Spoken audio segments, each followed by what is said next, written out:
Përshëndetje gjithëve, duhet të them një dy fjalë për ato që ndodhin mbrëm të emisioni Opinion.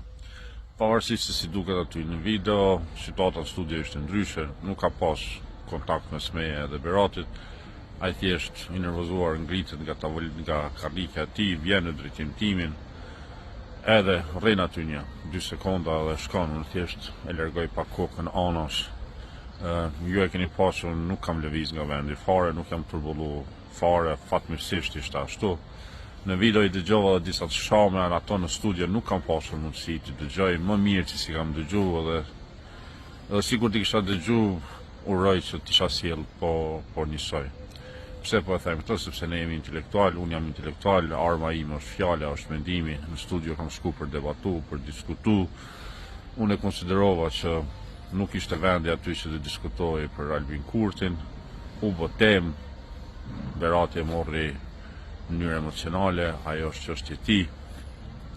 Unë nuk kisha aty ndonjë arsye që të insistoja më tutje në konflikt, kur ndodhi pauza, unë pati një sqarim dhe kjo është arsye pse unë jashtriva dorën. Pra po e them, unë jam intelektual, nuk jam njeri i konflikteve. Koha e konflikteve, koha e përplasjeve fizike i takon rinjësime. Edhe unë duhet të them edhe 2 fjalë të tjera, të gjithë kemi probleme, edhe unë kam probleme, kërkoj ndihmë për ato probleme, trajtohem për ato probleme, edhe përpiqem që kur dal në studio të jem sa më i qetë dhe sa më i përmbajtur.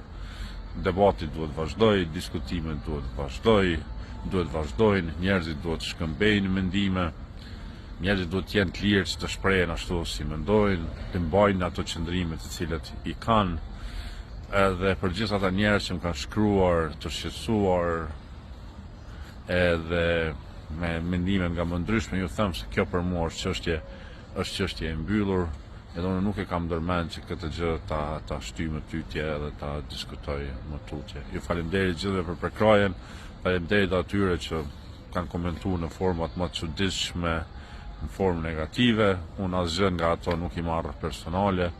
Mendoj që Kosova, Shqipëria, shqiptarët në përgjithësi duhet të mbledhin guxim, të ecin përpara, të shkëmbejnë mendime, të flasim. Në fund janë njerëzit ata të cilët vendosin. Ju përshëndes edhe vazhdojmë.